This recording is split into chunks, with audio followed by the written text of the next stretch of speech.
When humanity finally joined the galactic market, the universe held its breath. Other civilizations had entered the interstellar economy, selling fusion cores, time-fold drives, or quantum fabrics that could hold an idea inside a grain of sand. Earth? We brought subscriptions. It began as a joke. A marketing pitch from a Terran startup called Human Experience Plus, TM. The brochure promised premium access to emotion, chaos, and spontaneous art, all bundled into a simple monthly plan. The demo featured clips of weddings, war documentaries, and cats knocking over glasses. The tagline, "Because existence shouldn't be free." The galaxy laughed, then bought in. At first, everyone loved it. Planets long drained of wonder suddenly felt again. Entire species subscribed to the emotion pack, experiencing curiosity for the first time. The Zarn Collective, previously a hive mind of logic, purchased the romance add-on and immediately went to war with itself over jealousy. Sales exploded.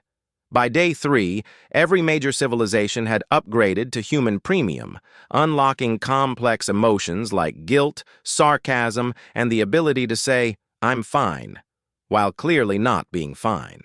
The results were spectacular and catastrophic. Poets appeared on planets that hadn't invented words.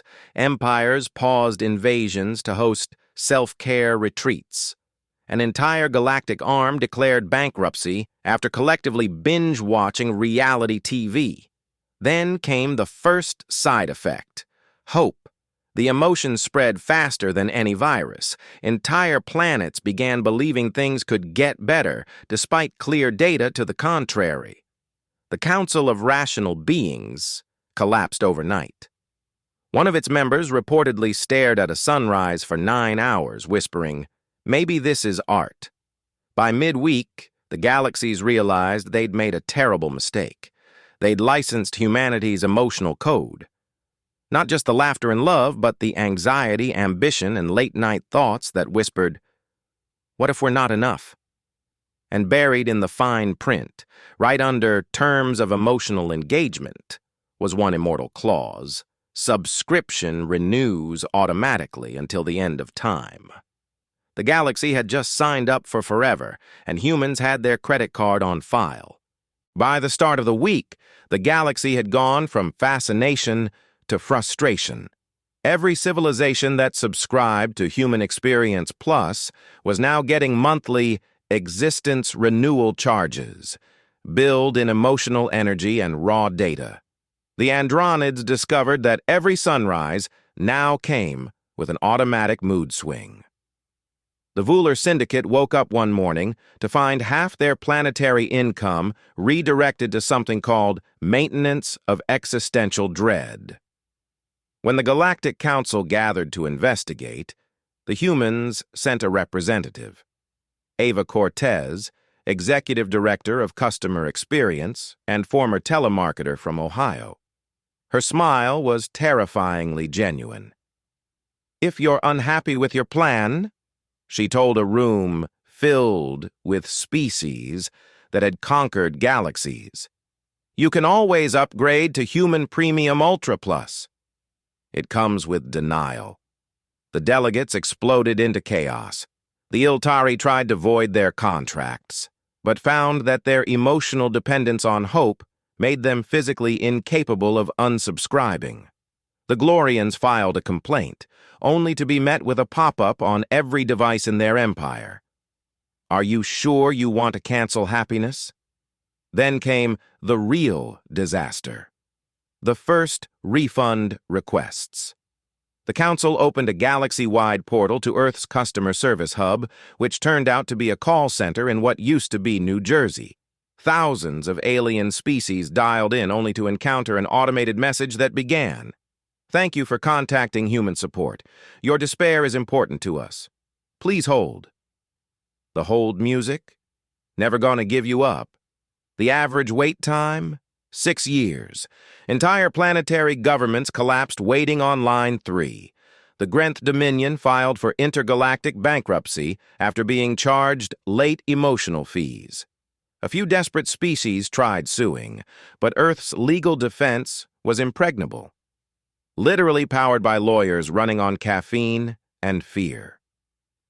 By Thursday, the Galactic Council issued a universal statement. Effective immediately, all contracts with humanity are suspended pending refund. Earth replied within the hour.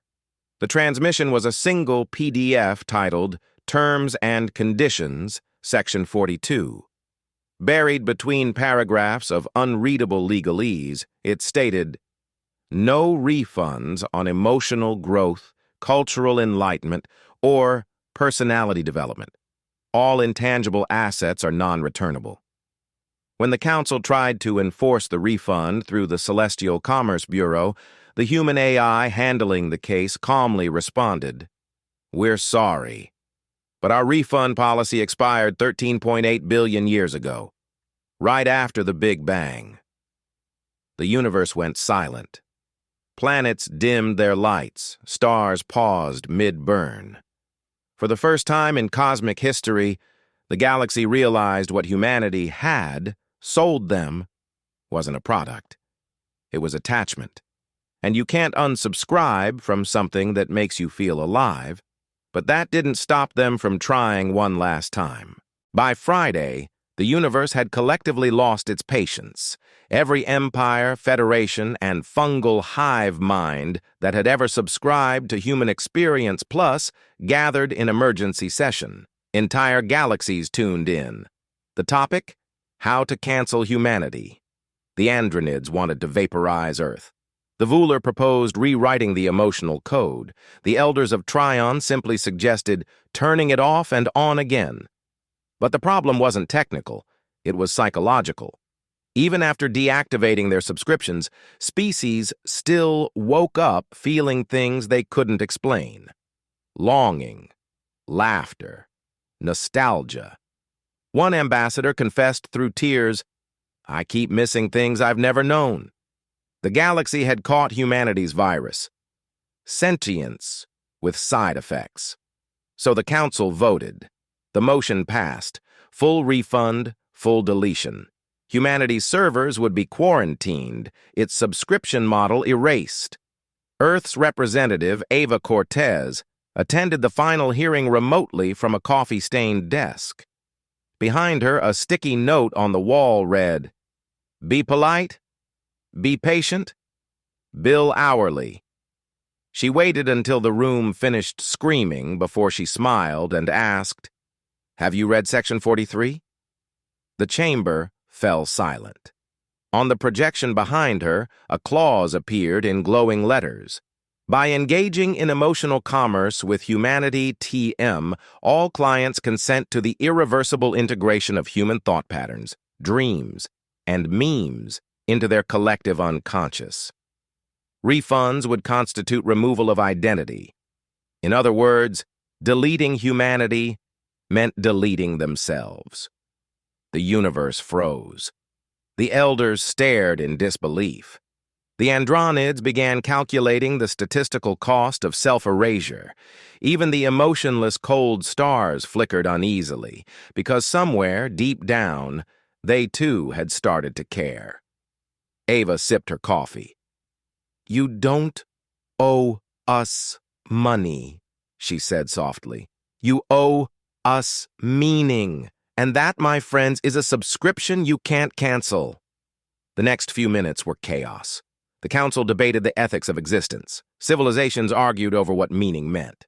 One species tried to delete their emotional processors but accidentally wrote poetry instead.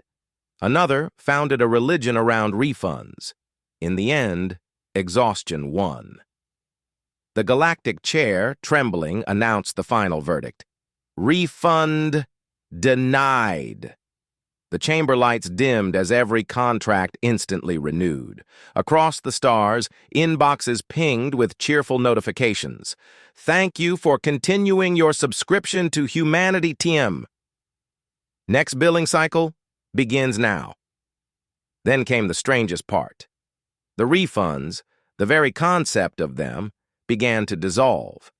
Planets that once demanded their money back started creating music, Stories, chaos, love. The human emotional code had spread too deep.